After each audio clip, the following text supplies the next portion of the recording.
Ang mansyon na ipinagmamalaki nila, ang bahay na akala nila ay kanila, ay ibinenta ko. Oo, ibinenta ko. Ang bawat poste, ang bawat baldosa, ang bawat alaala na sinira nila sa loob ng mga pader na iyon, ang lahat ng pinaghirapan ko, ang mana na inaasahan nila, wala. Ni isang kusing ay hindi nila nakuha. Siguro, iniisip ninyo, anong klasing ama ang gagawa niyan sa sarili niyang anak? Anong klasing tao ang sisirain ang buhay ng sarili niyang kadugo? Hayaan ninyong ikwento ko sa inyo. Hayaan ninyong ibalik ko kayo sa isang araw ng linggo. Isang araw na nagsimula ang lahat. Isang araw na napagtanto kong ang pag-ibig, kahit gaano pa kadalisay, ay may hangganan. Ako si Santiago Reyes, 71 anyos. At sa sarili kong pamamahay, ako ay hindi nakikita. Ang lahat ay parang normal noong araw na iyon. Nakaupo ako sa mansyon sa Quezon City. Ang mansyon na itinayo sa lupang pag-aari ko. Nasa dulo ako ng isang napakahabang mesa na gawa sa isang mesa na napakahaba na sa tingin ko'y kailangan mong sumigaw para marinig ka sa kabilang dulo. Sa gitna ng mesa nandun sila, ang aking nag-iisang anak na si Isabel at ang kanyang asawa si Marco. Sila ang hari at reyna sa kanilang palasyo. At ako, isa lamang akong anino sa sulok, narinig ko ang boses ng aking anak, matinis at puno ng kasabikan. Yung infinity pool, Marco, hindi pwedeng hindi matuloy, sabi ni Isabel. Dapat ang itsura niya parang umaagos diretso sa bangin, walang harang, walang sagabal. Si Marco na laging masikip ang suot na mamahaling suit ay hindi man lang tumingin mula sa kanyang telepono. Kung anong gusto mo, baby, sagot niya. Pagka-close natin ng deal sa Tagaytay, pwede ka nang magkaroon ng pool na puno ng champagne. Isang deal na nagkakahalaga daw ng daan-daang milyon. Isang pool na puno ng champagne. Nag-uusap sila na para bang wala ako ron. Para akong isang muebles. Isang lumang silya na minana nila at hindi nila alam kung saan ilalagay. 10 taon. 10 taon na ang nakalipas mula nang pumanaw ang aking asawa, si Elena. At sa 10 taon na iyon, ginawa ko ang lahat ng aking makakaya para mapalapit sa aking anak. Ibinenta ko ang aming bahay sa probinsya, ang bahay kung saan namin binuo ang aming mga pangarap, ang bahay na puno ng alaala ni Elena. Ginawa ko iyon para sa kanya.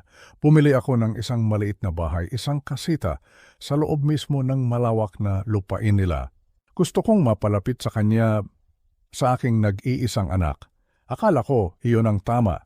Akala ko iyon ang magpapasaya sa kanya. Pero ang kapalit ng sakripisyo ko, isang upuan sa dulo ng mahabang lamesa at pananahimik.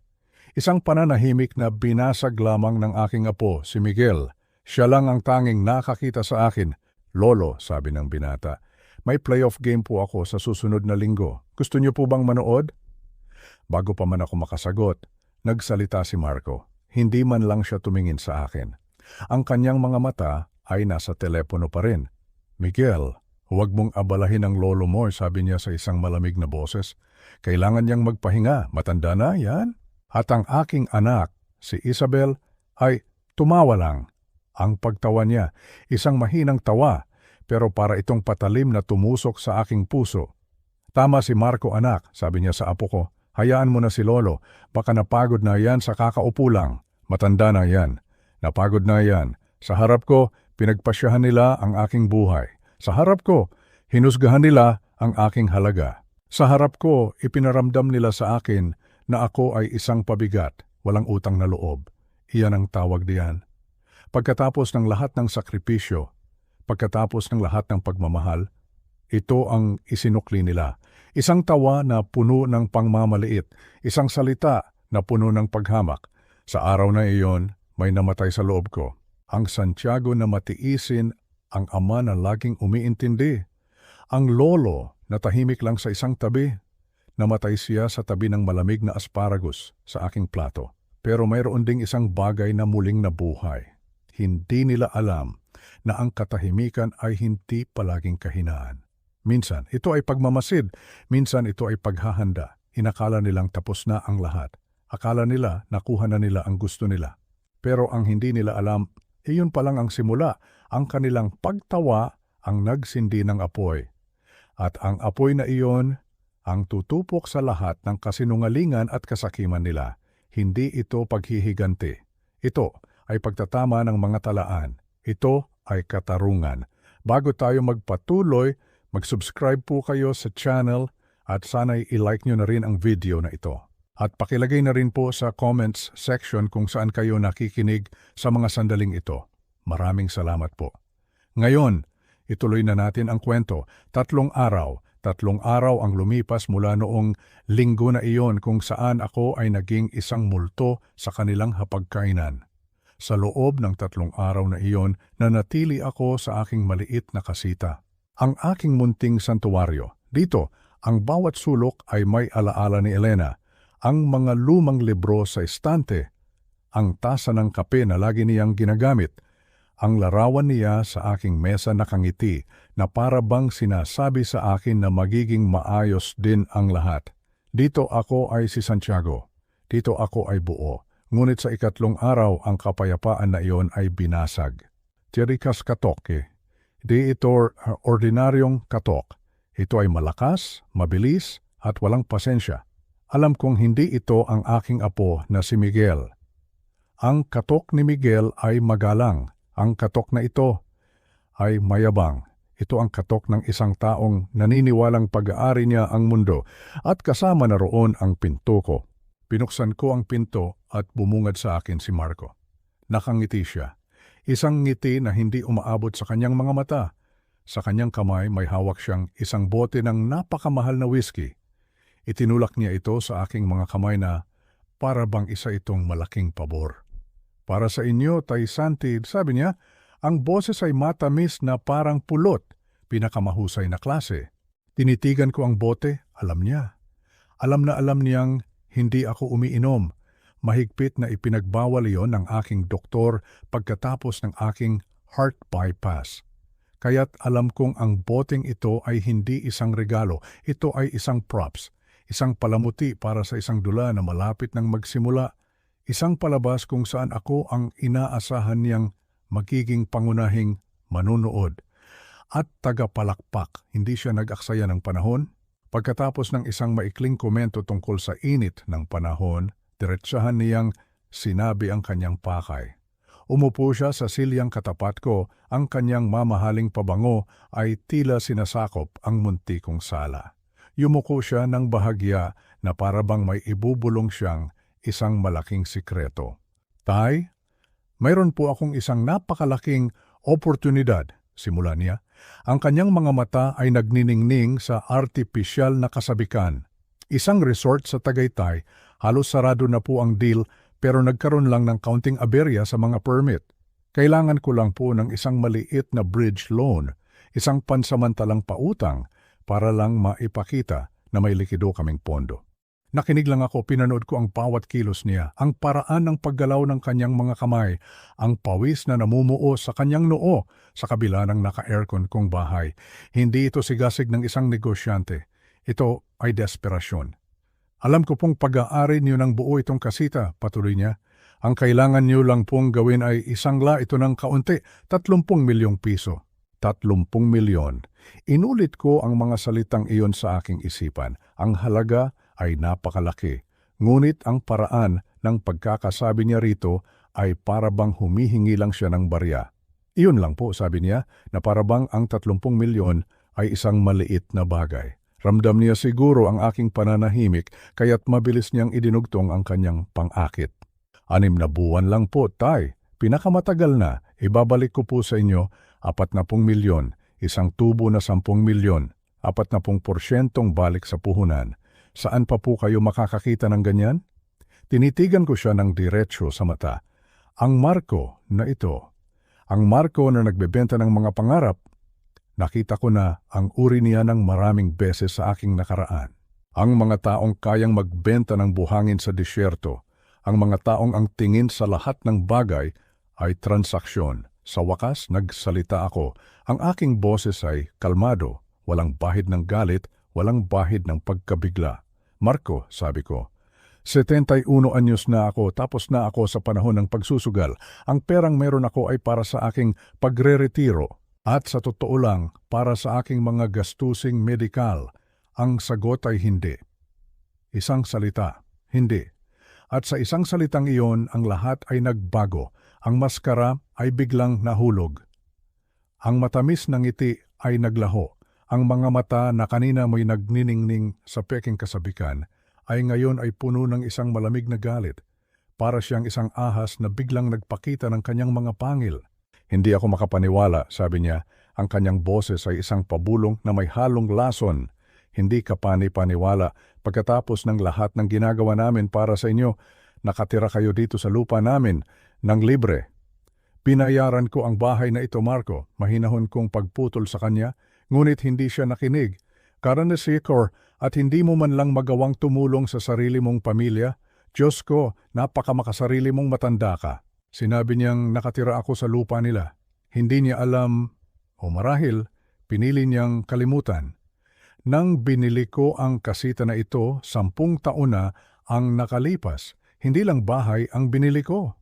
Binili ko rin ang 2 ektaryang lupain kung saan nakatayo ang kanilang mansyon, ang kanilang 99 na taong kontrata sa upa na may simbolikong ₱1 bawat taon ay sa akin nakapangalan. Siya ang nakatira sa lupa ko.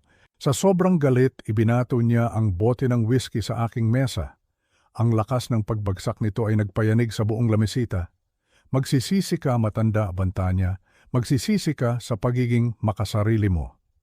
Pagkatapos ay tumalikod na siya at nagmartsa palabas, malakas na isinara ang pinto. Ang panginginig na dulot nito ay umabot sa aking mesa at nakita ko ang larawan ni Elena ay bahagyang nayanig. Para bang pati siya ay nasaktan sa mga salitang binitiwan ng lalaking iyon sa akin. Isang linggo nang nakabibinging katahimikan ang lumipas. Sa loob ng 1 linggong iyon, wala akong narinig mula sa kanila. Walang tawag, walang pagbisita. Para bang ang pagtanggi ko sa pakiusap ni Marco ay nagtayo ng isang pader na mas mataas at mas matibay pa kaysa sa pader na nakapalibot sa kanilang mansion. At pagkatapos, nangyari ito, 3:00 ng madaling araw. Nagising ako dahil sa isang pamilyar na sakit, isang mabigat na presyon sa aking dibdib na unti-unting gumagapang pababa sa aking kaliwang braso. Hindi ito ang matalim na sakit ng isang atake sa puso, kundi ang pamilyar na sakal ng angina. Bigla kong naalala ang babala ng aking doktor. Santi, sabi niya sa akin noon, ang stress ang pinakamatindi mong kalaban. Huwag kang maging bayani. Kapag naramdaman mo yan, tumawag ka agad ng tulong. Tulong. Ang unang pumasok sa isip ko ay ang aking pamilya, ang aking anak. Kinuha ko ang aking telepono at idinayal ang numero ng malaking bahay. Nagring ito ng 1 beses, 2 beses, 3 beses. Sa ika-4 na ring, isang inaantok at iritadong boses ang sumagot. Si Isabel, "Dad, ano yon? Gabi na?" sabi niya. Ang bawat salita ay mabigat sa pagkainis. Sinubukan kong panatilihing kalmado ang aking boses. Ayokong mag-alala siya ng husto, pero kailangan kong ipaalam sa kanya ang sitwasyon. "Anak, hindi maganda ang pakiramdam ko," sabi ko. "Sumasakit ang dibdib ko." "Hindi naman masyadong malala, pero pwede mo ba akong dalhin sa klinika para lang makasiguro?" Ang sumunod na narinig ko ay hindi salita. Isang tunog. Isang malalim na buntong hininga. Ito ang tunog ng isang taong labis na naabala. Ang tunog na nagsasabing ang aking karamdaman ay isang malaking panggugulo sa kanyang perpektong schedule. "Dad, seryoso ka ba?" sagot niya. Ang pagkainis ay hindi na maitago. "Mayroon akong malaking meeting para sa charity gala bukas ng umaga. Ang buong komite dito pupunta sa bahay. Hindi ako pwede. Tumawag ka na lang ng ambulansya kung ganoon kalala. Huwag kang mag-overreact." At pagkatapos, click. Ibinaba niya ang telepono. Hindi niya tinanong kung gaano kasakit. Hindi niya tinanong kung natatakot ako. Sinabihan niya akong huwag mag-overreact. Sa sandaling iyon, ang sakit sa aking dibdib ay lalong sumidhi. Ngunit ang sakit na ito ay hindi na mula sa aking puso. Ito ay mula sa isang lugar na mas malalim. Isang sakit na dulot ng pagkabigo, isang sakit na dulot ng pag-iisa. Walang ibang pagpipilian, tumawag ako ng Grab. Habang nakaupo ako sa likod ng isang Toyota, hawak ang aking dibdib, isang estranghero ang nagmamaneho sa akin patungo sa emergency room. Isang estranghero ang nagpakita ng mas maraming malasakit kaysa sa sarili kong anak. Stress-induced angina. Iyon ang sabi ng doktor, binigyan nila ako ng gamot at pinagmasdan sa loob ng 4 na oras. Pagsapit ng alas 9 ng umaga, pinayagan na nila akong umuwi. Tumawag ulit ako ng Grab para ihatid ako. Habang papalapit kami sa malaking tarangkahan ng village, nakita ko ito. Ang puting perlas na Range Rover ni Isabel. Ngunit hindi ito nakaparada sa tapat ng malaking bahay. Hindi. Nakaparada ito sa labas ng isang kilalang spa sa Greenbelt. Isang lugar kung saan ang mga mayayaman ay nagpapalipas ng oras para magparelax, para magpaganda. Ang kanyang malaking charity meeting sa isang spa. Noong mga sandaling iyon, habang nakatitig ako sa sasakyan na iyon mula sa bintana ng Grab, isang malamig na katotohanan ang tumama sa akin. Hindi lang nila ako hindi nire-respeto, hindi lang nila ako tinitingnan bilang isang bangko na pwedeng utangan. Para sa kanila, ako ay isang istorbo. Isang problema na kailangang pamahalaan. Isang utos na pwedeng baliwalain. At sa sandaling iyon, alam ko na, may kailangang magbago. Ang hindi ko lang alam ay kung gaano kabilis darating ang pagbabagong iyon. Ang hindi ko alam ay sila na mismo ang magsisimula ng isang digmaan na hindi nila kayang tapusin. Kinabukasan, habang ako ay nagkakape at pinagmamasdan ang unti-unting paglalaho ng hamog sa umaga, isang katok ang muling yumanig sa aking kasita. Hindi ito ang mayabang na katok ni Marco. Ito ay propesyonal, mabilis at walang emosyon. Pagbukas ko ng pinto, isang lalaki na nakauniforme ang bumungad sa akin. May hawak siyang isang digital scanner at isang matigas na puting sobre. Santiago Reyes? Tanong niya. Ang boses ay patag. Tumango ako. Ako nga. Legal Express Delivery. Pakipirma po dito. Pumirma ako sa screen. Iniabot niya sa akin ang sobre at mabilis na tumalikod bago ko pa man maisara ang pinto. Ang sobre, mabigat ito. Hindi dahil sa dami ng papel sa loob, kundi dahil sa bigat ng intensyon na dala nito. Ang aking mga kamay ay hindi nanginginig habang kinukuha ko ang letter opener mula sa aking mesa. Ang parehong letter opener na ibinigay sa akin ni Elena 30 taon na ang nakalipas. Binuksan ko ito at hinila ang laman. Ang mga salita ay tila tumalon mula sa pahina. Malamig at tumpak. Ito ay isang legal na petisyon, isang demanda, isinampa sa Quezon City Regional Trial Court. Ang mga petitioner, Marco Gomez at Isabel Gomez. Ang respondent, ako, Santiago Reyes. Binasa ko ang unang pahina, ang aking paningin ay unti-unting kumikitid. Sila ay humihiling ng isang emergency hearing. Sila ay humihiling ng isang conservatorship. Ang dugo ay hindi nawala sa aking mukha. Hindi ito umakyat sa aking mga tainga. Sa halip, isang malamig at perpektong kalinawan ang bumalot sa akin. Inaakusahan nila ako na wala na sa tamang pag-iisip. Sinasabi nilang hindi ko na kayang pamahalaan ang aking sariling pera at mga desisyong medikal. Sinasabi nilang ako ay ulyanin. Ito ay hindi lang isang insulto, hindi lang ito kasakiman. Ito ay isang legal na pagpatay. Nais nilang burahin ako, gawin akong isang non-person. Isang taong nasa ilalim ng kanilang kontrol habang sila ang humahawak sa mga tali. Gusto nilang gawing opisyal ang aking pagiging invisible, legal. Inilipat ko ang pahina. Exhibit A, ang ebidensya.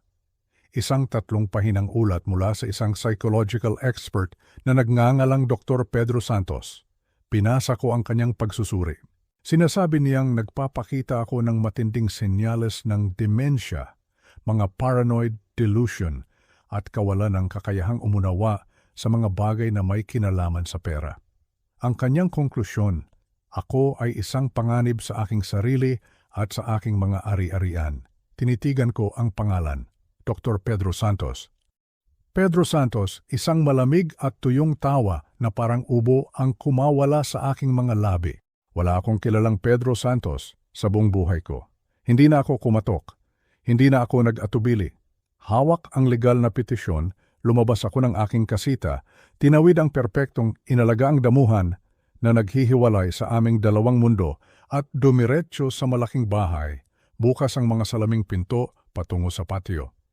Naririnig ko ang tunog ng yelo sa mga baso at isang mahinang musika. Nandoon sila sa tabi ng pool tulad ng inaasahan ko. Nakahiga si Isabel sa isang lounge chair. Si Marco naman ay nakatayo sa tabi ng outdoor bar, nagsasalin ng isa pang inumin. Mukha silang relaxed, walang problema. Tulad ng dalawang mandaragit na naghintay lang na maubusan ng dugo ang kanilang biktima. Pumasok ako sa patio. Huminto ang musika. Ang anino ko ay tumama kay Isabel. Napaupo siya. Nagulat. "Dad, anong ginagawa mo rito?" Ang kanyang boses ay naputol nang makita niya ang mga papel sa aking kamay. Tumingin si Marco, isang peking ngiti ang nakapaskil sa kanyang mukha. "Tay, kami..." At nakita niya ang petisyon. Ang ngiti ay hindi lang nawala. Ito ay naging isang ngiwi ng pagkainis bago niya ito mabilis na pinalitan ng peking pag-aalala. Itinaas ko ang sobre. "Ano ito?" Si Isabel ay umiwas ng tingin, ngunit si Marco ay isang aktor. "Dad," sabi niya, ang kanyang boses ay puno ng mapagkunwaring awa. "Umaasa kaming hindi mo na ito makikita ng ganito. Kakausapin ka sana namin bago ang hearing." "Ano ito?" Ulit ko. "Para rin ito sa ikabubuti mo," sabi ni Marco. "Pagkatapos ng insidente sa puso mo noong nakaraang linggo, napagtanto namin ni Isabel na hindi mo na kayang alagaan ang sarili mo." "Indigestion lang yon, Marco." Ikinaway niya ang kanyang kamay. Binabalewala ang aking katotohanan. "Iyan ang akala mo. Kailangan mo ng isang taong mamamahala para sa iyo, para protektahan ang iyong pera." Tumingin ako sa aking anak. "Isabel, ito ba ang gusto mo? Pumirma ka sa isang papel na nagsasabing baliw ang sarili mong ama?" Sa wakas tumingin siya sa akin. Ang kanyang mga mata ay kasing lamig ng asul na tubig ng pool. "Ito ang pinakamabuti, Dad. Sinusubukan lang naming tumulong. Mahal ka namin." Mahal. Ang salitang iyon ay parang abo sa aking bibig. Doon naubos ang pasensya ni Marco. "Magkita na lang tayo sa korte." "Matanda," sigaw niya. "Pinatutunayan mo lang ang punto namin. Paranoid ka." Iyan mismo ang sinabi ni Dr. Santos. "Mas mabuti pang maghanap ka na ng abogado sa PAW dahil sa tingin ko, hindi mo kayang magbayad ng tunay na abogado." Iyon na ang huling patak. Iyon ang sandali na ang lalaking akala nila ay isang mahina at ulyanin na multo ay namatay. At isang bagay na hindi nila kailanman mapaghahandaan ang nagising. Bumalik ako sa aking kasita, isinara ko ang pinto. Ang tunog ng pag-lock nito ang pinakamalakas na bagay na narinig ko sa buong buhay ko. Ito ang tunog ng isang linya na iginuhit, isang pinal na hangganan. Inakala nilang ito ang silid ng isang ulyanin. Isang tahimik na kahon kung saan ako ay matutulog, pamamahalaan at kakalimutan. Hindi nila kailanman nakita ang isa pang pinto. Ito ay nasa likod ng aking walk-in closet, nakatago sa likod ng isang hilera ng mga lumang suit na hindi ko na isinusuot. Hindi ito nakalock gamit ang isang simpleng susi. Nakalock ito gamit ang isang biometric thumbprint scanner. Idiniin ko ang aking hinlalaki sa malamig na salamin. Isang berdeng ilaw ang kumislap at isang mabigat na deadbolt ang bumukas ng may tahimik at mamahaling tunog. Pumasok ako sa loob. Ito ang aking tunay na tahanan. Walang kama, walang upuan. Ang mayroon lang ay mga estante ng libro mula sa sahig hanggang kisame, 3 dambuhalang monitor ng computer, isang pader ng mga file cabinet at isang nakatuon na naka-encrypt na sistema ng teleponong satellite. Ang hangin ay malamig at tahimik. Inakala ni Marco na ako ay isang retiradong accountant na namamahala ng mga ledger para sa isang maliit na kumpanya. Inakala niyang ang pinakadakilang nagawa ko sa buhay ay ang makapag-ipon para sa isang komportableng pagre-retiro. Wala siyang kaalam-alam. 30 taon na ang nakalipas. Sa Maynila, hindi ako si Santi. Ang mga CEO ng mga Fortune 500 na kumpanya, mga korap na senador at mga matataas na politiko, mayroon silang ibang pangalan para sa akin. Tinatawag nila akong ang bisturi, ang daw. Ako ang nangungunang forensic investigator para sa isang espesyal na komisyon ng presidente. Ako ang taong ipinapadala nila kapag ang mga numero ay hindi lang mukhang mali, kundi mukhang imposible. Hindi ko lang sinusundan ang pera. Hinihimay ko ito.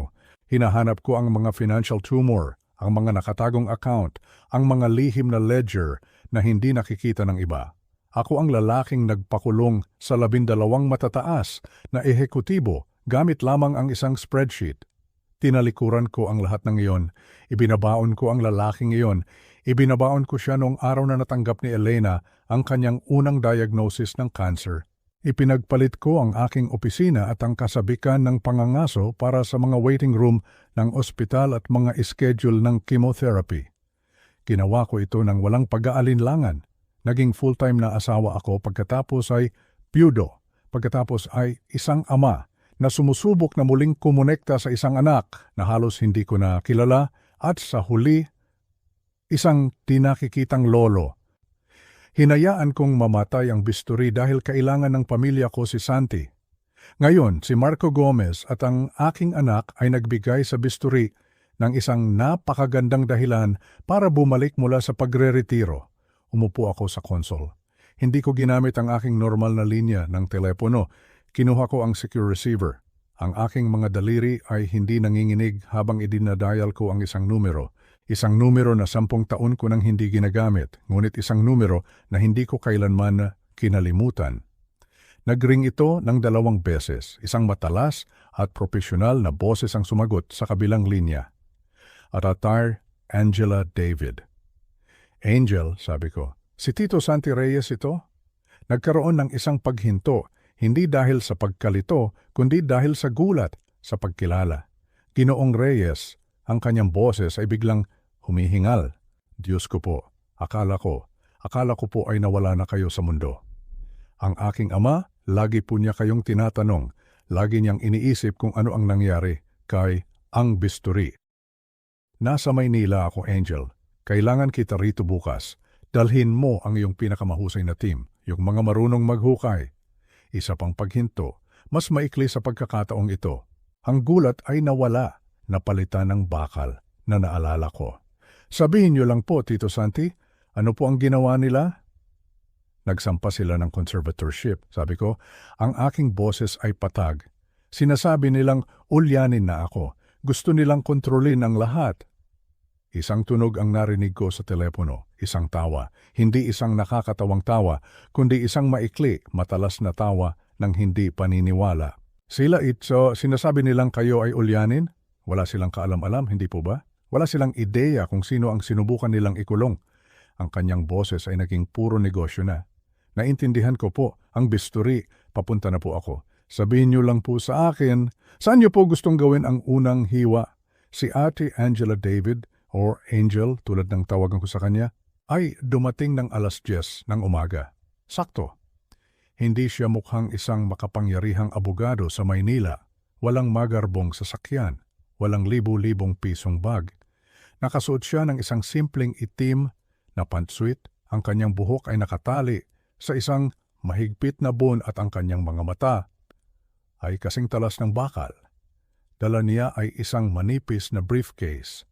Siya ang eksaktong kabaligtaran ni Marco Gomez. Siya ay puno ng laman, hindi ng porma. Hindi na siya nag-aksaya ng panahon sa mga formalidad. Pumasok siya sa aking lihim na opisina, ang kanyang mga mata ay minsan lang iginala sa paligid. Tinitingnan ang mga server, ang mga monitor, ang mga nakalock na file cabinet. Tumango siya ng minsan isang tango ng paghanga. Wala nga po silang kaalam-alam, sabi niya. Hindi ito isang tanong. Iniisip nilang isa akong ulyanin na matanda. Sagot ko habang idinadausdus ko ang petisyon sa ibabaw ng aking mesa. Ibinigay na nila ang kanilang pruweba, Exhibit A, isang Dr. Pedro Santos. Kinuha ni Angel ang dokumento, hindi niya ito binasa ng buo. Ang kanyang mga mata ay sinuri lamang ang pangalan at ang pirma. Dr. Pedro Santos, Psychological Evaluation, nakuha ko na po. Binuksan niya ang kanyang briefcase, naglabas ng isang tablet at itinipa ang pangalan sa isang secure database. Bigyan niyo po ako ng 3 oras, sabi niya. Gawin mo sa loob ng 2, sagot ko. Ngumiti siya, isang manipis at matalas na ngiti na hindi umabot sa kanyang mga mata. Tatawagan ko po kayo sa loob ng 1 oras. Umalis siya ng kasing tahimik ng kanyang pagdating. Sa sumunod na oras, hindi lang ako naghintay. Sinimulan ko ang aking sariling trabaho. Sinimulan kong ilatag ang pinansyal na arkitektura ng Gomez Holdings at ng iba pang mga LLC na alam kong nilikha niya. Binubuo ko ang kalansay. Si Angel ang magdadala sa akin ng laman. Eksaktong 58 minuto ang lumipas, tumunog ang aking secure line. Sinagot ko ito. Santi, Tito Santi, si Angel po ito. Mabilis lang po ito. Hindi po mahirap, sagot niya. Ang kanyang boses ay malutong at walang emosyon. Kapag ganito sila kaburara, ang mga hibla ay nakakalat lang sa sahig, naghihintay na hilahin. Tito Santi, hindi po kayo maniniwala dito? Subukan mo ako? Okay po, una, si Dr. Pedro Santos ay hindi isang psychologist. Naghihintay ako. Hindi po siya psychiatrist, hindi rin po siya neurologist, hindi man lang po siya general practitioner. Naramdaman ko na ang parating. Ano siya, Angel? Isa po siyang dentista. Hinayaan kong lumutang ang salitang iyon sa hangin. Isang dentista. Isang lalaking naglilinis ng plake at nagpapasta ng ngipin. Isang lalaking pumirma sa isang legal na dokumento na nagdedeklarang ako ay wala na sa katinuan. Ang purong kayabangan nito ay nakakahingal. Isang dentista, ulit ko, ang aking boses ay patag. O dati po siyang dentista, pagtatama ni Angel. Ang lisensya niya ay tuluyan ng binawi ng Philippine Dental Board, 5 taon na ang nakalipas. Dito na kami nakakakuha ng maganda. Ito ang unang tunay na piraso. Para sa anong dahilan? Mamili po kayo, sabi niya. Naririnig ko ang pagtipa niya sa keyboard. Napakalaking kaso ng insurance fraud, paniningil para sa mga operasyong hindi naman nangyari. At ang kanyang espesyalidad, ilegal na pagrereseta ng mga opioid. Libu-libong tableta, nagpapatakbo siya ng isang pill mill mula sa isang maliit na pwesto sa Quiapo. Kaya pala, hindi nakahanap si Marco ng isang eksperto na masusuhulan. Nakahanap siya ng isang kriminal, isang disgrasyado at tinanggalan ng lisensya na propesyonal na desperado para sa pera at dati nang may kaso. Isang taong wala nang babalikan. Ngunit ang revelasyong ito ay nagdulot ng tunay na tanong, ang tanong na mas mahalaga kaysa sa sagot. Angel, sabi ko, napaka-spesipiko niyan. Hindi iyan isang pangalan na mahahanap mo lang sa Google. Ang isang matagumpay na real estate developer tulad ni Marco ay hindi basta-basta lang makakakilala ng isang disgrasyadong dentista mula sa Quiapo. Paano niya nahanap ang taong iyon? Iyan po, sabi ni Angel. Ang kanyang boses ay humigpit. Ang ginugulan ko ng huling 40 minuto. Tama po kayo. Hindi ito isang social connection. Hindi ito isang random na pagkikita. Ito ay isang koneksyon sa pananalapi. Ituloy mo. Tinitingnan ko po ang criminal file ni Santos ngayon. Noong siya ay inaresto 5 taon na ang nakalipas, nahaharap siya sa 10 kaso. Ang piyansa ay itinakda sa 500,000 piso. Wala siyang ganoong pera. Isang bail bondsman, bulong ko, ang aking isip ay kumukonekta na sa mga tuldok. Eksakto po, pero ang bondsman ay nangangailangan ng isang guwarantor, isang taong pipirma at maglalagak ng collateral kung sakaling tumakas si Santos. Naramdaman ko ang isang lamig na kumalat sa aking dibdib. Sino ang naggarantiya sa piyansa? Angel? Huminto siya ng 1 segundo para hayaang lumapag ang epekto. Isang shell corporation, isang LLC na nakarehistro sa Delaware para sa iisang layunin lang na pamamahala ng ari-arian. Ang pangalan po ng kumpanya? Tinanong ko, kahit alam ko na ang sagot. Gomez Holdings. Diyos ko, sumandal ako sa aking upuan. Ang mga piraso ay hindi lang nahulog sa lugar, sila ay bumagsak ng sabay-sabay. Hindi natagpuan ni Marco si Dr. Santos noong nakaraang linggo. Hindi niya ito sinuhulan noong nakaraang buwan. Pag-aari na niya ito sa loob ng 5 taon. Binayaran niya ang piyansa ng tao. Malamang na binayaran niya ang abogado nito. Itinago niya ang maruming asset na ito sa isang tali sa kanyang bulsa sa loob ng kalahating dekada. Naghihintay. Naghihintay sa araw na kakailanganin niya ng isang doktor na pipirma sa isang piraso ng papel. Ito ay hindi isang padalos-dalos na kilos ng kasakiman dahil tinanggihan ko ang kanyang pautang. Ang hiling na pautang, iyon ay pagsubok lamang niya sa tubig. Ito ay isang contingency plan. Ito ay pinagplanuhan. Matagal na niyang binalak na ideklara akong wala sa katinuan at kunin ang aking mga ari-arian. Angel, sabi ko, ang aking boses ay mababa at matigas. Tinanggal mo ang kanilang pangunahing sandata. Ikaw na ang bahala sa legal na bahagi. Ako na ang bahala sa mga numero. Isinara ko ang pinto ng aking opisina. Ang mundo ay lumiit sa liwanag ng aking 3 monitor. Inakala ni Marco na ako ay isang sinaunang tao. Akala niya, ang pananalapi sa aking panahon ay ginagawa sa mga ledger ng papel. Wala siyang konsepto kung ano ako. Ako ay isang digital na multo at malapit ko nang multuhin ang bawat server na nahawakan niya. Sinimulan ko sa kumpanyang nagbayad ng piyansa ni Santos, ang Gomez Holdings. Isa itong LLC sa Delaware, siyempre anonymous at protektado. Si Marco ay burara, ngunit hindi siya tanga. Alam niya ang mga pangunahing kaalaman sa proteksyon ng ari-arian. Ngunit nagkamali siya, isang kritikal at nakamamatay na pagkakamali. Mayabang siya, nagmamadali siya, at kuripot siya. Para irehistro ang lahat ng mga LLC na ito, ginamit niya ang parehong personal na email address para sa bawat isa, isang lumang email address, isang account na marahil ay matagal na niyang hindi binubuksan. Hindi ko kailangang i-hack ang kanyang email. Iyon ay illegal at gagawin ko ito ayon sa aklat. Ngunit hindi ko kailangang basahin ang kanyang mga email. Kailangan ko lang makita kung sino ang kanyang mga kausap. Sa loob ng 20 minuto, may nakuha ako, isang malaking isda. Ang email address ay nakatali sa isang secure data room, isang virtual vault kung saan nagpapalitan ng mga sensitibong dokumento sa pananalapi ang mga nagpapautang at nangungutang. At si Marco ay naging napakaabala. Ang data room ay hindi sa isang normal na bangko. Ito ay sa isang pribadong equity firm, isang pangalan na nagpatayo ng balahibo sa aking mga braso, Apex Capital. Hindi sila mga bankero. Sila ay mga buwitre.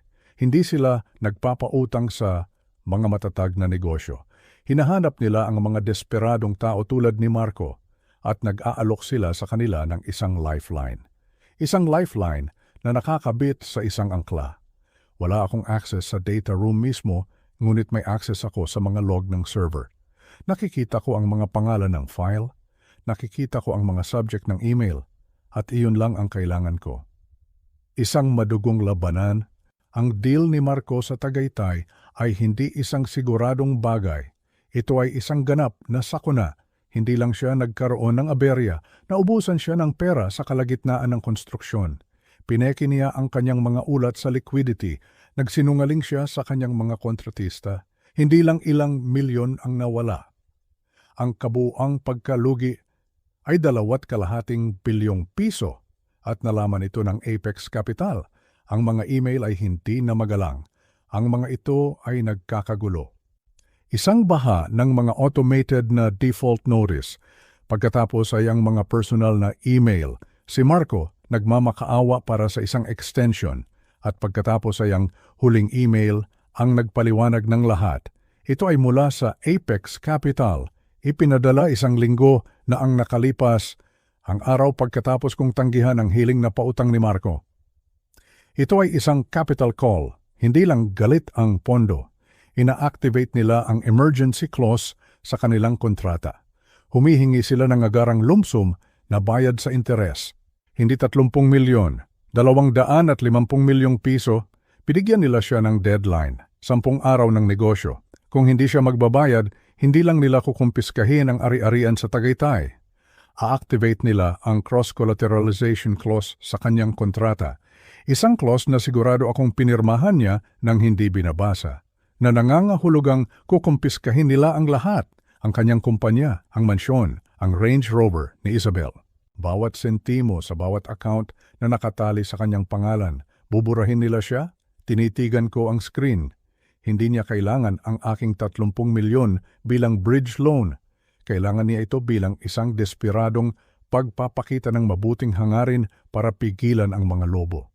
At nang sinabi kong hindi, inactivate niya ang kanyang contingency plan.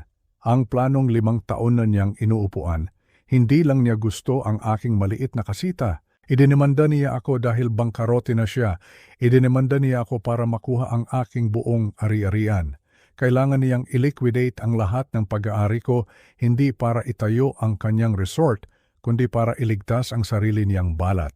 Hindi lang niya ako sinusubukang nakawan, sinusubukan niya akong isakripisyo para iligtas ang kanyang sarili. Isang bagong tanong ang nabuo sa aking isipan. Isang malamig at matigas na tanong na tumimo sa aking sikmura. Teka muna, bangkarote si Marco. Nahaharap siya sa isang 250 milyong pisong capital call. Para siyang isang hayop na nasukol at tinudugo ng pera mula sa bawat butas. Kaya, saan siya kumuha ng pera para atakihin ako? Ang isang demanda na tulad nito, kahit na ito ay mapanlinlang, ay hindi mura. Ang mga abogado, kahit na ang mga nasa pinakamababang uri na kukunin niya ay nangangailangan ng retainer, hindi sila nagtatrabaho ng pautang. At si Dr. Santos, isang disgrasyado at tinanggalan ng lisensya na kriminal, hindi niya pipirmahan ang kanyang pangalan sa isang kasinungalingan para sa isang pangako. Hihingi siya ng cash, pauna. At malaki. Saan kumuha si Marco, isang taong hindi kayang bayaran ang sarili niyang mga bayarin, ng 1 o 2 milyong piso na liquid cash para isampa ang kasong ito? Ang aking isip ay bumalik sa pananghalian ng linggo. Sa pagyayabang ni Marco tungkol sa kanyang deal sa Tagaytay, ngunit pati na rin kay Isabel, ano ang ipinagmamalaki niya? Ang pool? Hindi. Ito ay ang kanyang charity, ang paparating na gala, ang fundraiser. Ang aking puso ay lumubog. Nang pumanaw si Elena, kinuha ko ang isang bahagi ng pera mula sa pagbebenta ng aming bahay sa probinsya, 200 milyong piso, at inilagay ito sa isang charitable trust. Tinawag ko itong Elena Reyes Foundation. Ang misyon nito ay punduhan ang uri ng maagang yugto ng pananaliksik sa cancer na maaaring nakapagligtas sa kanya. Ginawa ko si Isabel na managing director. Akala ko ito ay magbibigay sa kanya ng layunin, magbibigay sa kanya ng koneksyon sa inang nawala sa kanya. Ako ang founder, siyempre, na may buong karapatan sa pangangasiwa, ngunit hindi ko ito kailanman ginamit. Nagtiwala ako sa kanya. Pangalan ito ng aking asawa. Anak ko siya. Kinuha ko ang telepono at idinayal ang pribadong bangko sa Makati na namamahala sa mga ari-arian ng foundation. Isang bangkero na hindi ko pa nakausap sa loob ng 5 taon ang sumagot. Ang kanyang boses ay puno ng sorpresa nang magpakilala ako. Ginoong Reyes, ikinagagalak ko po kayong makausap. Kami po ay karaniwang si Ma'am Isabel lang ang naririnig. Sigurado ako, sabi ko, ang aking boses ay malamig. Ginagamit ko ang aking mga karapatan bilang founder. Kailangan ko ng isang buo at detalyadong statement ng lahat ng mga gastos at paglilipat mula sa Elena Reyes Foundation para sa nakalipas na 12 buwan. Kailangan ko ito sa susunod na 5 minuto sa pamamagitan ng secure email. Hino, baka po abutin ng ilang oras yon para i-compile. 5 minuto, sabi ko, at ibinaba ko ang telepono. Ang aking secure inbox ay tumunog, 3 minuto ang lumipas, ang PDF ay naka-attach. Binuksan ko ang file. Ang aking mga kamay ay perpektong hindi gumagalaw. Tiningnan ko ang pinakamataas na linya, ang kabuuang halaga ng ari-arian. Dapat ay nasa mahigit 150 milyong piso. Ang numerong nakatitig sa akin ay 20 milyong piso. Nag-scroll ako pababa, ang aking dugo ay naging yelo. Ang foundation ay nauubusan ng pera. Nakita ko ang karaniwang maliliit na donasyon na inaasahan ko. 200,000 sa isang research lab dito, 500,000 sa isang hospice doon. At pagkatapos ay nakita ko sila. Ang iba pang mga singil, mga bayarin sa administrasyon, mga bayarin sa pagkonsulta, mga serbisyo sa pagpaplano ng kaganapan.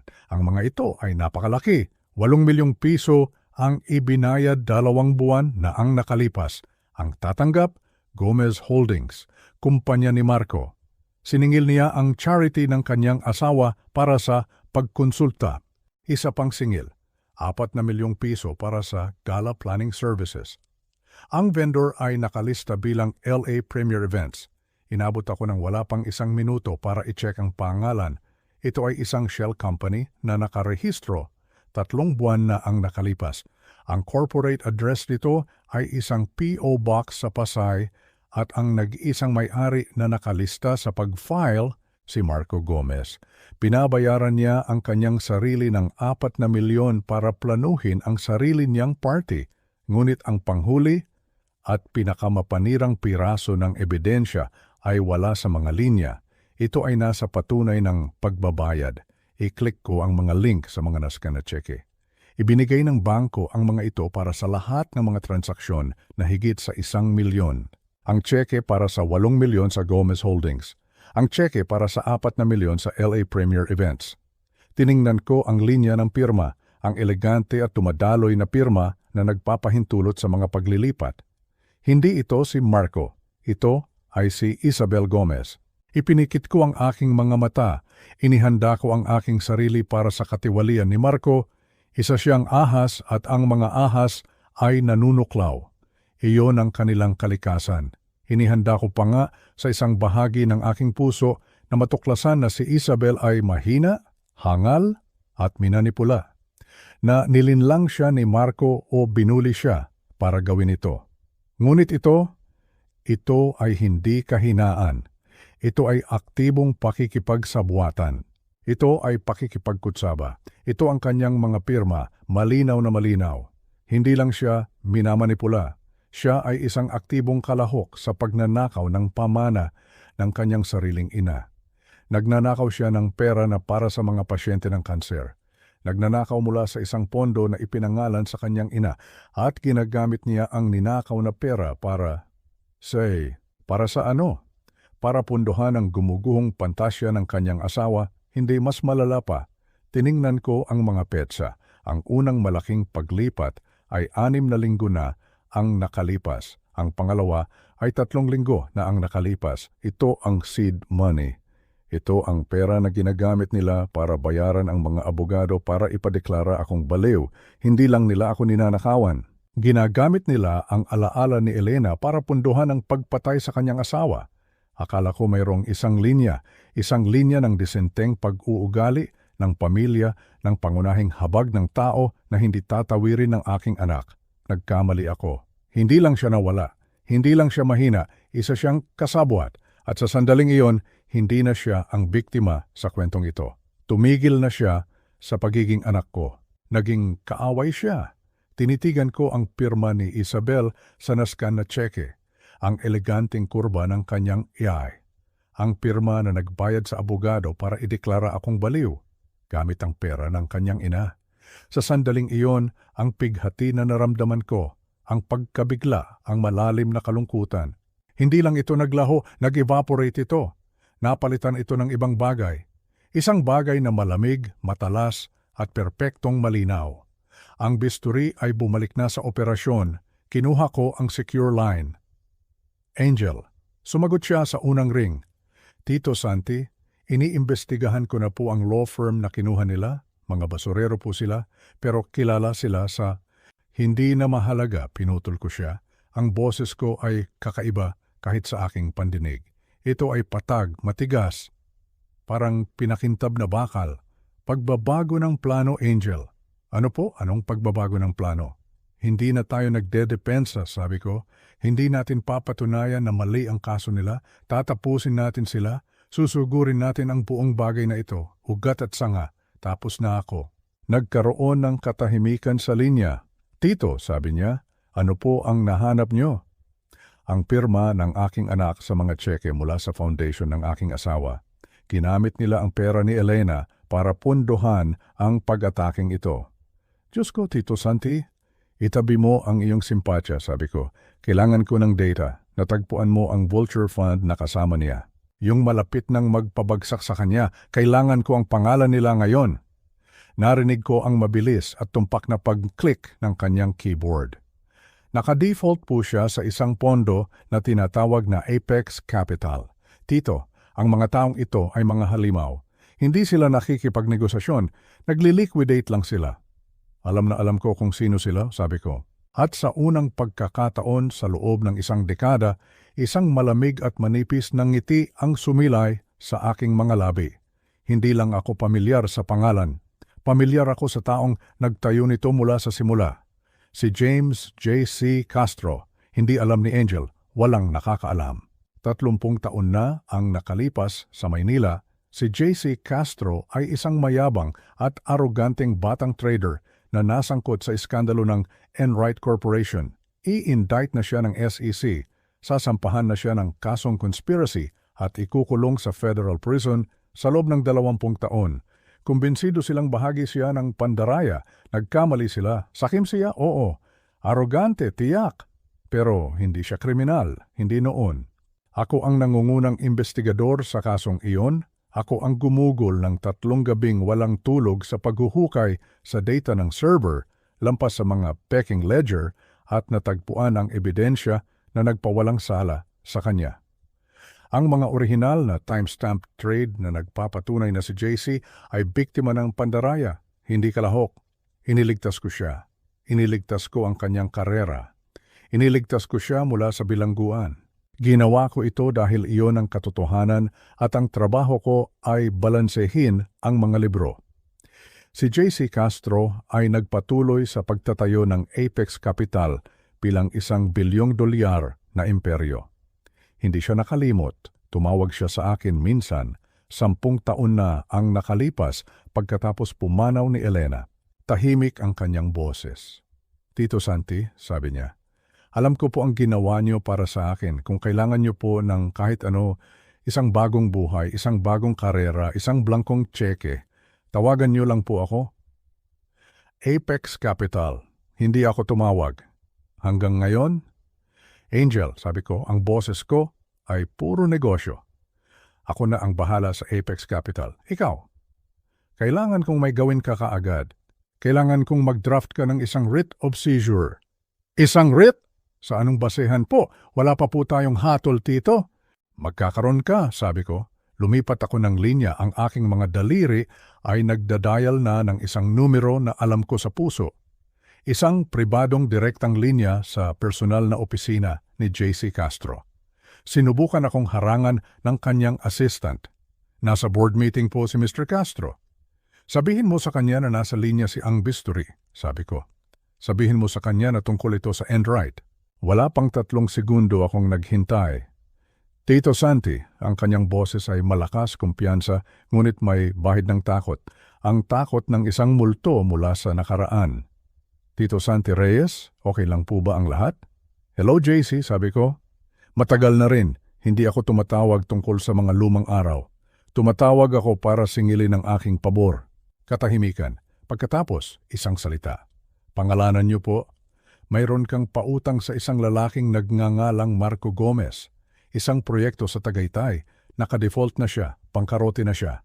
Narinig ko siyang nagtatype. Oo, $1.2 bilyong sakuna. Ang team ko ay kumikilos na para kumpiskahin ang kanyang mga ari-arian sa Lunes. Tanga ang taong yon. Ayokong kumpiskahin mo ang kanyang mga ari-arian, JC. Gusto kong ibenta mo sa akin ang utang. Lahat ng ito, ang note, ang collateral, ang default, lahat. Ibenta sa inyo, Tito. Basura na pong papel iyon. Ito ay...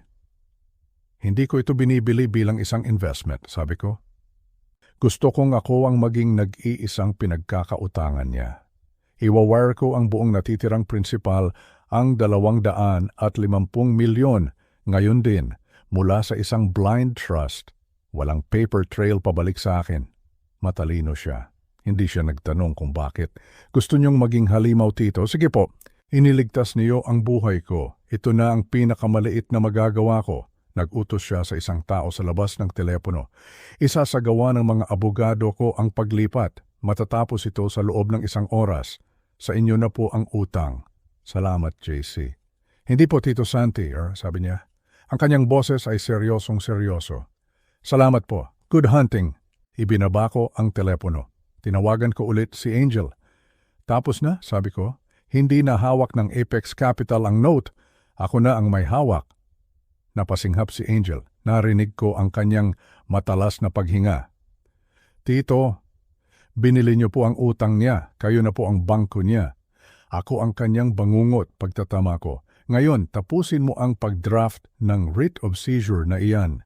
Nakadefault siya sa 1,250 milyong pisong pautang sa akin.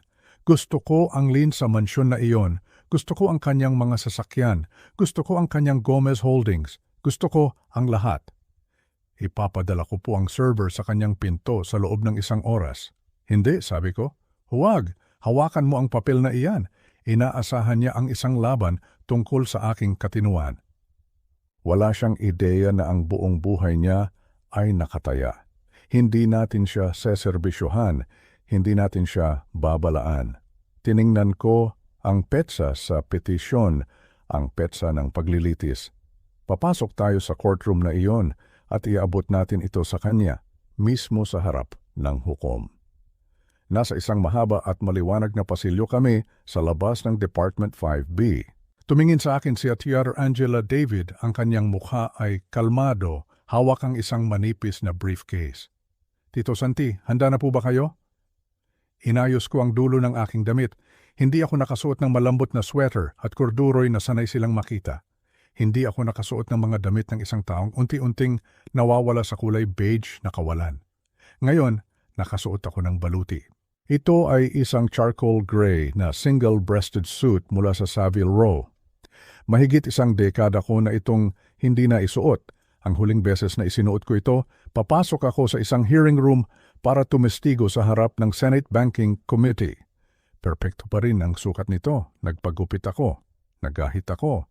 Hindi ako ang lalaking inaakala nila. Ako ang lalaking dati ako. Handa na ako, sabi ko. Bumukas ang mga pinto. Pumasok kami.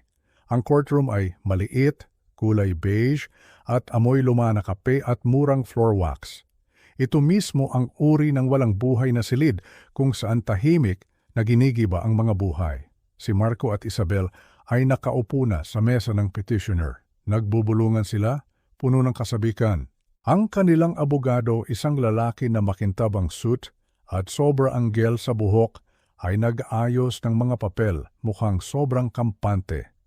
Pagkatapos ay nakita nila ako, pinanood ko ang mukha ng aking anak.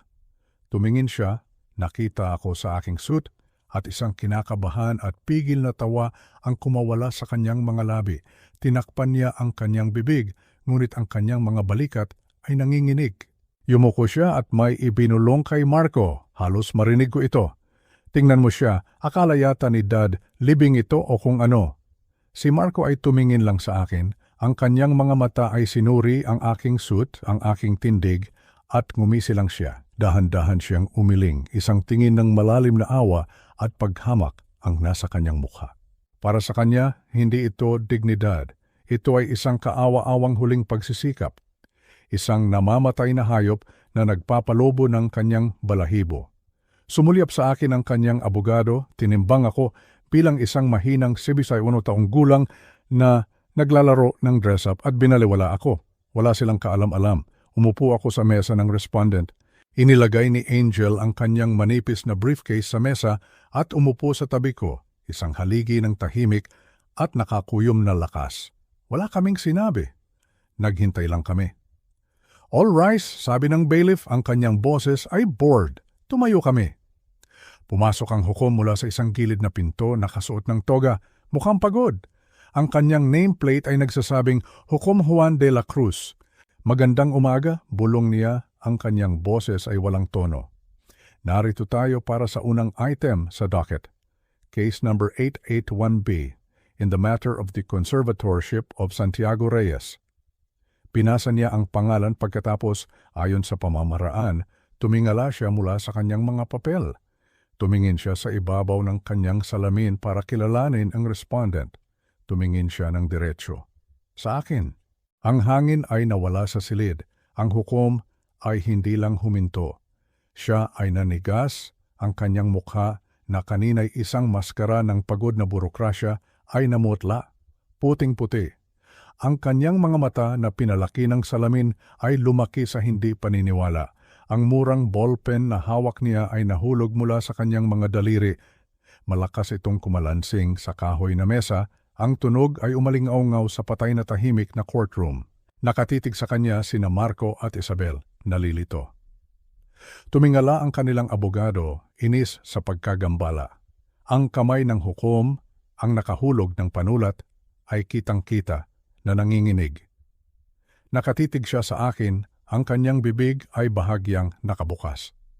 Yumuko siya, nakalimutan ng sarili, sa mikropono sa kanyang mesa, at sa isang boses na dapat ay bulong ngunit nahuli at pinalakas. Isang boses ng purong, walang halong pagkabigla, sinabi niya ang isang bagay.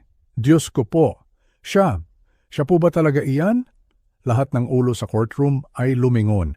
Hindi na sila sa hukom nakatingin. Lahat sila ay nakatitig sa akin. Nakilala ko rin siya? Oo, nakilala ko siya. Juan de la Cruz. Ngunit ang lalaking kilala ko ay hindi isang 60 taong gulang na hukom na may pagod na mukha.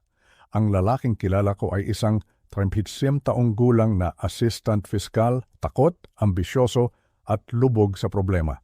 Ibinigay sa kanya ang pinakamalaking kaso ng kanyang batang karera, ang pandaraya sa Enright Corporation, at natatalo siya. Ang kanyang kaso ay bumabagsak hanggang sa tumayo ang kanyang expert witness. Ako ang expert witness na iyon. Ako ang nagbigay sa kanya ng kanyang karera sa isang pilak na plato. Ang mukha ni Hukom de la Cruz ay maputla. Hinawakan niya ang mga gilid ng kanyang mesa. Hindi na siya nakatingin sa isang ulyanin na matanda. Nakatingin siya sa isang multo mula sa kanyang nakaraan. Nakatingin siya sa lalaking dati nilang tinatawag na ang bisturi. Sa wakas ay inalis niya ang kanyang mga mata sa akin at dahan-dahan sinasadyang ibinaling ang kanyang tingin sa mesa ng petitioner. Tinitigan niya ang makinis at nakangiting abogado ni Marco. Counselor, sabi ng hukom, ang kanyang boses ay hindi na pagod kundi matalas, malamig at mapanganib. Alam mo ba kung sino ang iyong respondent? Ang abogado, litong-lito, ay tumayo.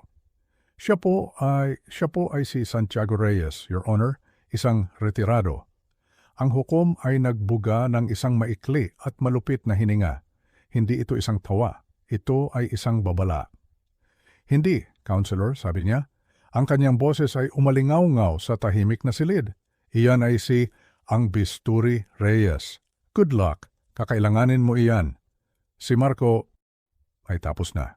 Ang isang taong sumisigaw ng sarili niyang pag-amin sa loob ng isang korte ay wala ng maraming legal na pagpipilian. Pagkatapos ng kanyang pagganap, hindi na ito isang paglilitis. Ito ay isang paghatol. Ang aking ebidensya, ang ebidensyang binuo namin ni Angel, ay isang tumpak at hindi matatakasang kabaong. Ang mga bank transfer mula sa foundation ni Elena, ang mga peking invoice mula sa kanyang shell company, ang perjured testimony na ipinilit niya kay Santos. At siyempre, ang bukas at saradong kaso ng bank fraud na pinapatakbo niya sa proyekto sa Tagaytay. Ito ay isang pagguho ng papel at bawat isang piraso ay may pangalan niya. Sinubukan niyang lumaban. Kumuha siya ng bago at mas mahal pang abogado marahil ay gamit ang perang wala naman siya. Sinubukan nilang igiit na siya ay nasa ilalim ng matinding panggigipit. Sinubukan nilang ipinta ako bilang isang mapaghiganti at mapanlinlang na mastermind na naglagay sa kanya sa bitag isang kaawa-awang depensa. Para siyang isang daga na nahuli sa isang patibong na bakal na sinusubukang isisi ang keso. Ang district attorney na nagkaroon ng matinding interes sa kaso pagkatapos ng ulat ni Hukom de la Cruz ay hindi man lang pinagpawisan. Inalok nila siya ng isang plea deal para hindi na magkaroon ng paglilitis. Tinanggihan niya ito. Mayabang hanggang sa huli, akala pa rin niya ay kaya niyang ibenta ang kanyang sarili palabas dito, kaya't dinala nila siya sa paglilitis at ibinaon nila siya. Hindi ko na kinailangang tumestigo. Ang dokumentasyon ni Angel, ang aking financial forensics, ang nagsalita. Ang hurado ay wala pang isang oras na nag-deliberate. Napatunayan siyang nagkasala sa 12 bilang ng wire fraud, securities fraud, at aggravated embezzlement. Tumingin ang hukom kay Marco, ang taong ito na tumayo sa isang courtroom at sinubukang sirain ang buhay ng isang tao para pagtakpan ng sarili niyang mga krimen at ginawa siyang isang halimbawa. Hindi siya binigyan ng isang tapik sa kamay. Hindi siya ipinadala sa isang white-collar country club na bilangguan. Hinatulan siya ng 10 taon sa New Bilibid Prison, 10 taon. Pinanood ko silang dalhin siya palayo, hindi na sa kanyang costume suit, kundi sa isang orange jumpsuit. Sa wakas, tunay na naubusan na siya ng mga baraha. Ang mga libro ay nabalansi na. Si Isabel ang pinakamahirap na bahagi. Siya ang aking anak. Dugo siya ni Elena, ngunit siya rin ay isang kasabwat. Ang ebidensya ay hindi maikakaila. Ang kanyang pirma ay nasa mga tseke. Nandoon siya linggo-linggo, namumuhay sa karangyaan. Alam na ito ay binabayaran ng perang ninakaw mula sa libingan ng kanyang ina. Lumapit sa akin ng kanyang abogado, nagmamakaawa, nakikiusap. Ginoong Reyes, siya po ay minanipula. Biktima po siya ng psychological abuse. Kinontrol po siya ni Marco. Tiningnan ko siya. Hinawakan ba ni Marco ang panulat?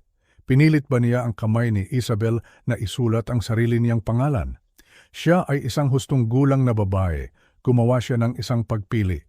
Hiniling niya sa akin na kausapin ang piskal na humingi ng kaluwagan na sumulat ng isang liham sa kanyang depensa na sabihing siya ay isang mabuting tao na nagkamali. Sinabi kong hindi.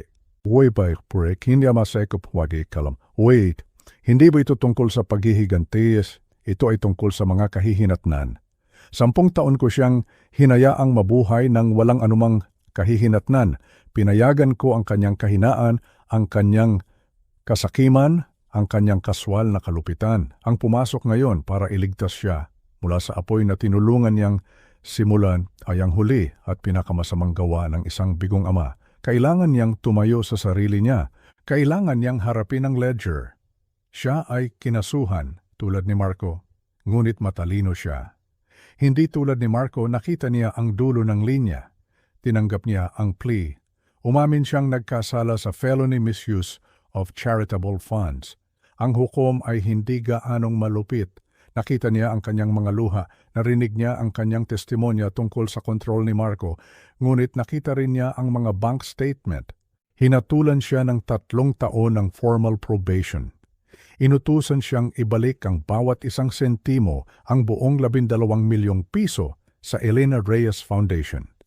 At sa huli, nagdagdag ang hukom ng isang huling kondisyon. 2,000 oras ng mandatory community service. Hindi pagpulot ng basura sa highway, hindi pag-aayos ng mga papel sa isang opisina. Itinalaga siya sa Glenwood Gardens Nursing Home, particular sa locked ward, ang dementia at Alzheimer's unit. Sa susunod na 2 taon, ang aking anak, ang babaeng sumubok na ipadeklara ang kanyang ama na ulyanin para manakaw ang kanyang pera, ay gugugulin ang bawat weekend sa pagpapaligo, pagpapakain at paglilinis sa mga lalaki at babaeng tunay na nawawala. Mga lalaki at babaeng hindi na alam ang kanilang sariling mga pangalan, na hindi na maalala ang mga mukha ng kanilang mga anak. Gusto kong makita niya ito. Gusto kong maamoy niya ito. Gusto kong maunawaan niya sa kanyang mga buto ang katotohanan ng sandatang sinubukan niyang gamitin laban sa akin. Isang makatarungang hatol. Marahil ito ang tanging edukasyon na tunay niyang natanggap. 6 na buwan ang lumipas. Ang katahimikang bumalot sa ari-arian ay ganap. Ang enggrande at katawatawang mansyon na itinayo ni na Marco at Isabel ay wala na. Ipinasubasta ko ito. Ang lupang kinatatayuan nito, ang kasita, ang aking kasita, ipinagbili ko rin lahat ng ito. Ang mga nalikom ay napunta sa 2 lugar. Kalahati ay napunta sa muling pagpuno at malaking pagpapalago ng Elena Reyes Foundation na ngayon ay nasa ilalim na ng bagong profesional na pamamahala. Ang kalahati ay napunta sa isang trust para sa aking apo, si Miguel, na nakalak hanggang sa siya ay maging 25. Nasa kasita ako. Walang laman, mga nakasalansan lang na karton na kahon. Narinig ko ang isang alanganing hakbang sa beranda. hindi isang katok, kundi isang presensya. Pumunta ako sa pinto. Si Isabel, nagbago na siya. Ang mga damit na pangdisenyo ay nawala, pinalitan ng isang murang kupas na asul na uniforme ng boluntaryo na may burda ng Glenwood Gardens. Ang kanyang buhok ay nakatali. Ang kanyang mukha ay maputla, payat. Mukha siyang mas matanda ng 10 taon. Ang pagiging mayabang, ang kaswal na kalupitan, ang aroganting maliit na tawa, lahat ng iyon ay nawala, natupok. Ang kanyang boses nang magsalita siya ay hindi ang boses na naalala ko. Ito ay isang paos na tinig, tahimik, magaspang at patay. Bakit? Hindi ako lumingon. Bakit? Ano, Isabel? Bakit mo ginawa? Sabi niya. Ang kanyang boses ay nanginginig, hindi sa kalungkutan, kundi sa isang malalim at pagod na galit. Bakit mo hinayaang umabot sa ganito? Alam mo, wag kang magkunwari na hindi. Ikaw siya. Alam mo kung ano si Marco? Alam mo ang ginagawa niya. Humakbang siya papasok sa walang laman na silid. Maaari mo kaming pigilan anumang oras. Nang humingi si Marco ng 30 milyon, maaari mo sanang sabihin, hindi. Alam kong bangkarote ka. Maaari mo sanang ipakita sa akin ang mga papel noon. Maaari mo sana akong binalaan. Ang kanyang boses ay pumatak. Pero hindi mo ginawa. Hinayaan mo kami. Hinayaan mo akong pirmahan ang mga tseke na iyon. Hinayaan mo kaming isampa ang demanda na iyon. Umupo ka lang diyan sa maliit mong bahay at pinanood mo kaming sirain ang aming mga sarili. Hindi mo kailangang sirain kami. Hindi mo kailangang ipadala siya sa bilangguan. Hindi mo kailangang gawin ito sa akin. Itinuro niya ang kanyang murang uniforme. Gusto mo ito? Gusto mo kaming parusahan? Dahan-dahan kong isinara ang kahon gamit ang tape. Pagkatapos ay humarap ako sa kanya. Tiningnan ko ang estrangherong ito na aking anak. Dahil kung pinigilan kita, Isabel, sabi ko, ang aking boses ay tahimik, wala kang matututunan. Magagalit ka sa akin sa loob ng 1 linggo. Tatawagin mo akong isang paranoid at mapagkontrol na matanda. At pagkatapos ay babalik ka rin sa kanya. Maniniwala ka sa susunod niyang kasinungalingan. Maghahanap ka ng ibang paraan para makuha niya ang pera. Patuloy mong sasairin ang foundation ng iyong ina, isang gala sa isang pagkakataon. Wala akong hinayaang gawin mo, hinayaan lang kitang maging kung sino ka. Nang ikaw ay 10 taong gulang, patuloy ko, nagnakaw ka ng 2,000 piso mula sa pitaka ng iyong ina. May gusto kang laruan at sinabi niyang hindi. Si Isabel ay napapitlag, naalala niya. Nalaman ni Elena at umiyak siya. Umiyak siya ng 1 oras sa banyo. Iniisip na nabigo siya bilang isang ina. At pagkatapos ay lumabas siya, niyakap ka at hindi na nagsalita. Ibinalik niya ang 2,000 mula sa sarili niyang pera. Pinatawad ka niya dahil malambot ang kanyang puso. Gusto niya ng kapayapaan. Tiningnan ko siya, ang aking mga mata ay kasing tigas at linaw ng salamin. Ako, naniniwala ako sa mga ledger. Ang mga libro ay dapat laging balanse. Isabel, hindi mo kailanman pinagbayaran ang unang pagnanakaw na iyon. Kaya't nagpatuloy ka lang sa pagnanakaw ng mas malalaki at mas malalaking bagay. Hindi mo ako nirespeto. Hindi ka nirespeto ni Marco. At kayong dalawa, wala sa inyo ang rumespeto sa alaala ng inyong ina. Hindi mo lang tinawid ang isang linya, Isabel. Pinura mo ito, sumayaw ka sa kanyang libingan para sa isang swimming pool. Wala siyang sagot, umiyak lang siya. Hindi ninyo sinira ang inyong mga sarili, sabi ko. Sira na kayo. Bangkarote na kayo sa lahat ng posibleng paraan na maaaring maging bangkarote ang isang tao. Ipinrisinta ko lang ang bayarin. Kinuha ko ang isang sobre mula sa mesa, inabot ko ito sa kanya. Ito ang address ng isang studio apartment sa Cubao. Bayad na ang unang 3 buwang upa. Mayroong bus pass sa loob. Pagkatapos niyan, ikaw na ang bahala sa sarili mo. Ang mga libro ay malinis na.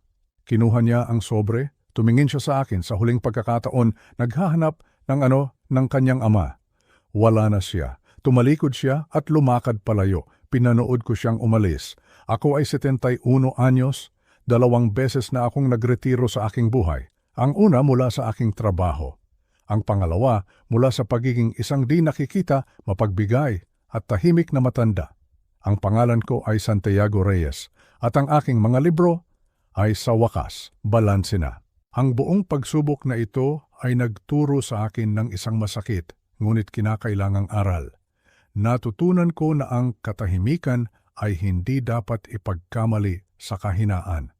Sa loob ng 10 taon, hinayaan kong bulagin ako ng pagmamahal ko sa aking pamilya sa kanilang paghamak. Akala ko ang pasensya ay isang birtud, ngunit natutunan ko na ang pasensya na walang matatag na hangganan ay simpleng pahintulot na walang galang. Ang tunay na lakas ay hindi tungkol sa kung gaano kalakas kang sumigaw. Ito ay tungkol sa pag-alam sa eksaktong sandali para gumawa ng iyong hakbang at pagkakaroon ng disiplina upang hintayin ito. Hindi ko gusto ng paghihiganti, gusto ko ng pananagutan. Minsan, ang pinakamalalim na gawa ng pagmamahal para sa sarili at maging sa iba ay ang sa wakas at tiyak na pagbalanse ng mga libro. Ano ang gagawin ninyo sa aking posisyon? Ipaalam ninyo sa akin ang inyong mga saloobin sa mga komento sa ibaba. At paki-like at subscribe kung naniniwala kayo na ang tunay na paggalang ay isang bagay na dapat paghirapan.